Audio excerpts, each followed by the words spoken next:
મોદી શાસનના 11 વર્ષ પૂર્ણ થયાની ઉજવણી કરવામાં આવી। સંકલ્પથી સિદ્ધિ સુધી મોદી સરકારના 11 વર્ષની ઉજવણીના ભાગરૂપે ભારતીય જનતા પાર્ટી દ્વારા વિવિધ કાર્યક્રમો આપવામાં આવ્યા છે। તે અંતર્ગત મહેસાણા જિલ્લા ભાજપ દ્વારા કમલમ ખાતે પત્રકાર પરિષદનું આયોજન કરવામાં આવ્યું હતું। આ પત્રકાર પરિષદમાં જિલ્લા પ્રભારી મંત્રી જગદીશ વિશ્વકર્મા, સાંસદ Haribhai Patel, MLA Mukeshbhai Patel, Vijapur MLA CJ Chavda, Becharaji MLA Sukhaji Thakor, પ્રદેશ માલધારી સેલના સંયોજક સંજય દેસાઈ, જિલ્લા અધ્યક્ષ ગિરીશ રાજગોર અને જિલ્લા પ્રભારી વર્ષાબેન દોશી ખાસ ઉપસ્થિત રહ્યા હતા। સંકલ્પથી સિદ્ધિ સુધી મોદી સરકારના 11 વર્ષની ઉજવણીના ભાગરૂપે ભારતીય જનતા પાર્ટી દ્વારા આજે પોસ્ટર પ્રદર્શન પણ યોજવામાં આવ્યું હતું। મહેસાણા જિલ્લાના પ્રભારી મંત્રી જગદીશ વિશ્વકર્મા દ્વારા મોદી સરકારની 11 વર્ષની સિદ્ધિઓ અંતર્ગત શિક્ષણ, સ્વાસ્થ્ય, ખેડૂત તેમજ ગરીબોની કલ્યાણલક્ષી યોજનાઓની વિગતે માહિતી આપી હતી। સાથે સાથે દેશની સૌથી મોટી અર્થવ્યવસ્થા બનવા ઝડપભેર આગળ વધવાનું ગૌરવ લેવા સન્માન કહ્યું। વિકસિત ભારત અર્થ માત્ર વિકાસ નહીં પરંતુ દરેક ઘરને સુખ, સમૃદ્ધિ અને સુવિધાયુક્ત બનાવવાની દિશામાં કાર્ય કર્યું છે। રિપોર્ટર આશિષ પટેલ, મહેસાણા।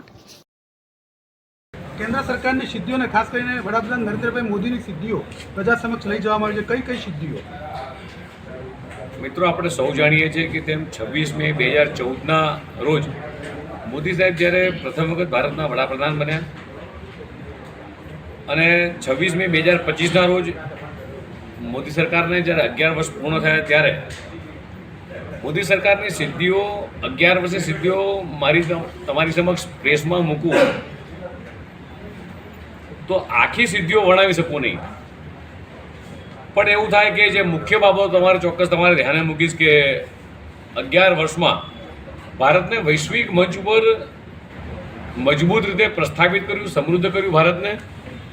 એ દિશામાં ભારત આગળ જ્યારે વધી રહ્યું છે ત્યારે સૌનો સાથ, સૌનો વિકાસ, સેવા, સુશાસન, ગરીબ કલ્યાણ માટે મોદી સાહેબે કરેલા તમામ અકલ્પનીય કાર્યો છે મિત્રો। અને એવું કહું કે પહેલાંના વર્ષોમાં 2014 પહેલાં કોંગ્રેસના શાસનમાં જ્યારે ભારત ઉપર આતંકીય હુમલા થતા હતા ત્યારે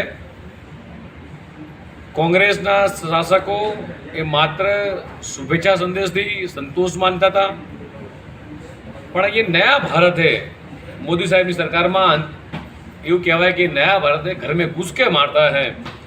ઉરીના હુમલા પછી સર્જિકલ સ્ટ્રાઇક હોય, પુલવામાના હુમલા પછી બારકોટ એર સ્ટ્રાઇક અને હાલમાં જ પહેલગામના હુમલા બાદ ઓપરેશન સિંદૂર। મિત્રો, આ બધી જ ઘટના એ ભારતની લશ્કરી તાકાત અને રાજકીય ઈચ્છાશક્તિ આપણને બતાવે છે। છેલ્લા 11 વર્ષમાં ગરીબોને સેવા, વંચિતોનું સન્માન એ સરકારનો મંત્ર રહ્યો છે। પ્રધાનમંત્રી ગરીબ કલ્યાણ યોજના અંતર્ગત લગભગ 81 કરોડથી વધુ લોકોને લાભાર્થીઓને મફત અનાજ પહોંચાડવાનું કામ કર્યું છે। મહિલાઓને સાચા અર્થમાં સન્માન આપવાનું કારણ 12 કરોડ શૌચાલયો બનાવ્યા છે। પ્રધાનમંત્રી આવાસ યોજના અંતર્ગત 4 કરોડથી વધુ આવાસો આપ્યા છે। પ્રધાનમંત્રી જનધન યોજના અંતર્ગત દેશભરમાં 50 કરોડથી વધુ બેંકના ખાતા ખોલવામાં આવે છે। પ્રધાનમંત્રી સ્વનિધિ યોજનામાં સામાન્ય નાના લારી ગલ્લાવાળાનું એમનું કોણ, એમનું ગેરેન્ટર કોણ?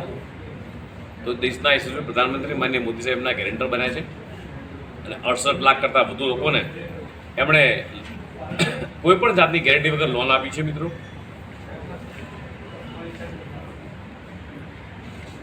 વિશ્વની સૌથી મોટી એ હેલ્થકેર વીમા યોજના એટલે આયુષ્માન ભારત દેશના 55 કરોડ કરતાં વધુ વ્યક્તિઓને એ મફત આરોગ્યનો લાભ મળ્યો છે। 70 વર્ષથી વધુ વયના વરિષ્ઠ નાગરિકોને આયુષ્માન ભારતનો લાભ મળ્યો છે। PM કિસાન સન્માન નિધિ અંતર્ગત ડીબીટી મારફતે લગભગ 3.7 લાખ કરોડ રૂપિયા સીધા ખેડૂતોના ખાતામાં જમા થયા છે। સન્વિત યોજના અંતર્ગત ગ્રામીણ નાગરિકોને પોતાની સંપત્તિની માલિકીનો પુરાવો આપવા પ્રોપર્ટી કાર્ડ જે થકી લોન તેમજ અન્ય નાણાકીય લાભો મળી રહે એના પુરાવા અને બધું આપવાનું કામ કર્યું છે। PM વિશ્વકર્મા યોજના અંતર્ગત જે કારીગર વર્ગ છે એમને સાચા અર્થમાં એમની પોતાની કારીગરી જીવંત રહે, રોજગારીનો વધારો થાય, તે અંતર્ગત કેબિનેટ દ્વારા લગભગ 13,000 કરોડનું ભંડોળ ફાળવવામાં આવ્યું છે. દેશની અંદર 10 કરોડથી વધુ ઉજ્જવલા ગેસ કનેક્શન આપવામાં આવ્યા છે. 3 કરોડ લખપતિ દીદીઓ એ ગામડાની અર્થવ્યવસ્થાને મજબૂતી આપશે. નારી શક્તિ વંદના અધિનિયમ 33% જેટલા અનામત સાંસદ અને વિધાનસભાની અંદર પણ અનામત આપવામાં આવી છે. પીએમ માતૃવંદના યોજના 3.9 કરોડથી વધુ ગર્ભવતી બહેનોને લગભગ 15,000 કરોડની કરતાં વધારાની સહાય આપવામાં આવી છે. પ્રધાનમંત્રી સૂર્યઘર યોજના 300 યુનિટ મફત વીજળી આપવામાં આવી છે અને 12 લાખ સુધીની આવક પર શૂન્ય વેરો. મુદ્રા યોજના અંતર્ગત 32 લાખ કરોડથી વધુની રકમની લોન આપવામાં આવી છે. નેશનલ હાઈવેમાં છેલ્લા 11 વર્ષની અંદર 54,000 કિમીનો વધારો કરવામાં આવ્યો છે. મને તમને જણાવતા આનંદ થાય કે 2014 પહેલાંનું ભારત અને 2025નું ભારત, 2014 પહેલાં 74 એરપોર્ટો, આજે 160 એરપોર્ટો, 5 શહેરમાં મેટ્રો, આજે 23 શહેરમાં મેટ્રો. રિન્યુએબલ એનર્જી એ ઇન્સ્ટોલેશન કેપેસિટી 2014 પહેલાં 4 ગીગાવોટ, આજે 222 ગીગાવોટ. મેડિકલ કોલેજ એ વખતે 384, આજે 700 કરતાં વધારે મેડિકલ કોલેજો. 2014 પહેલાં 7 એમ્સ, આજે 23 એમ્સ. 2014 પહેલાં 450 યુનિવર્સિટી, આજે 1100 યુનિવર્સિટી. વંદે ભારત ટ્રેન, ભારતની સૌથી મોટી આ ભેટ એ 136 વંદે ભારત ટ્રેન. રેલવેનું નેટવર્ક જે ઇલેક્ટ્રિસિટી નેટવર્ક છે એમાં પહેલાં માત્ર 20,000 કિલોમીટર અને આજે આખા ભારતનું પૂરેપૂરું ઇલેક્ટ્રિક નેટવર્ક્સ